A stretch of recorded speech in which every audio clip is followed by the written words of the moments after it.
The relationship is actually complex and multi-directional. So the risk is related to about 4 important factors. One is how the marijuana has changed in Canada over the years in terms of the THC content. Another important issue is that there is an increased risk of use among people who have a genetic vulnerability for schizophrenia and serious mental illness. And then there's the age of use. So as people use younger and younger, the risk of them developing substance use issues and psychosis issues increase dramatically. That's really changed over the last 30 years. In the 70s, 60s, the age of regular use was when people were in college. In the last 10 years or so, the age of regular use has dropped to about grade 7, grade 8. The brain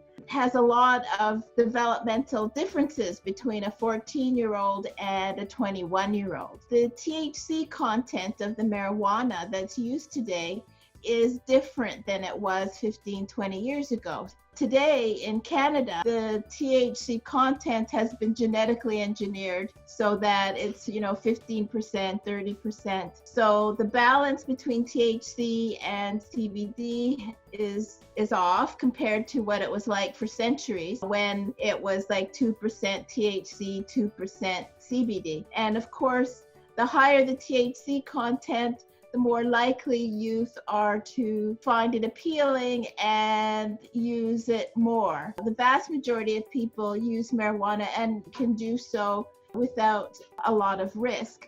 But there are populations that are vulnerable, and most youth are not aware of the fact that there may be serious mental illness for schizophrenia, bipolar illness, or addiction in their families.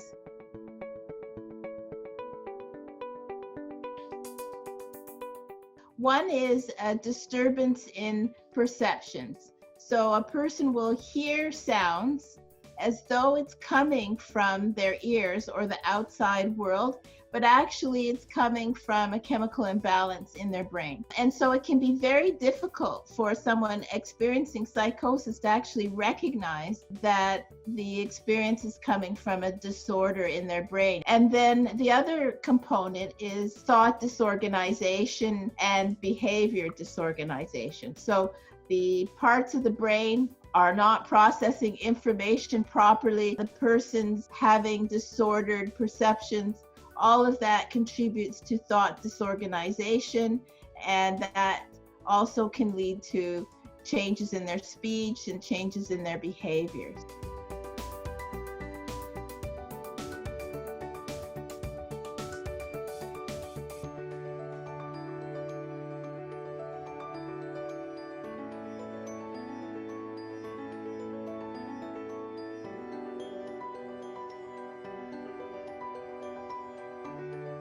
Video games are helpful because they can simulate psychosis experiences, probably in a way that's more effective than using language to actually explain what psychosis symptoms are about. We created the Back to Reality series to specifically focus on marijuana and psychosis, because we wanted to translate knowledge of some research. But also I have done some research on pathways to care for a first episode of psychosis. In this research, we were able to show that Black youth were more likely than other ethnic groups to experience police involvement in their pathways to care for a first episode of psychosis, and were less likely to be involved with family doctors as well.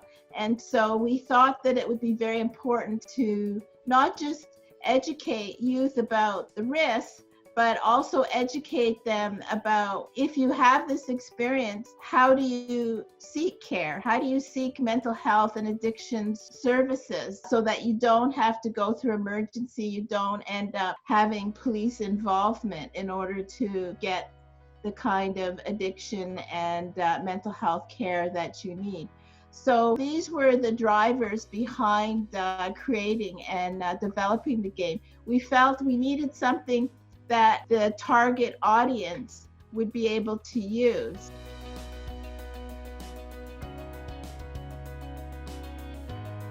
In Canada, they sort of legalized marijuana. They didn't legalize other substances.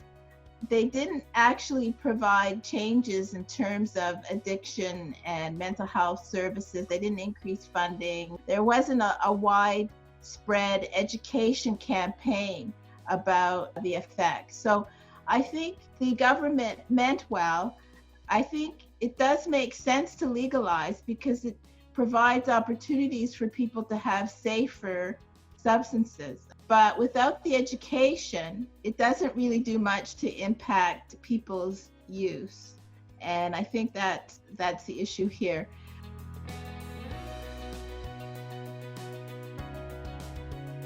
I have a partnership with the Free for All Foundation, which is a charitable organization that works with Black families in the Brampton area. So we're going to be recruiting about 10 or 12 high school students associated with this organization. And the students are going to be providing some tutorials. The Back to Reality series is going to be, it's almost like a homework assignment. It is a springboard for discussions about marijuana and psychosis. So we're going to see if it educates youth, not video games, but just the experience of having this discussion in a tutorial led by other young people. They will be involved in individual interviews where they're going to talk about, first of all, what their understanding is of the link between cannabis and psychosis. And then we're going to play the video games in another session, and we'll see whether it shapes or influences their thoughts and feelings and beliefs about the relationship, and whether they feel that they have learned anything from using the video game. So those are two avenues that I'm currently working on.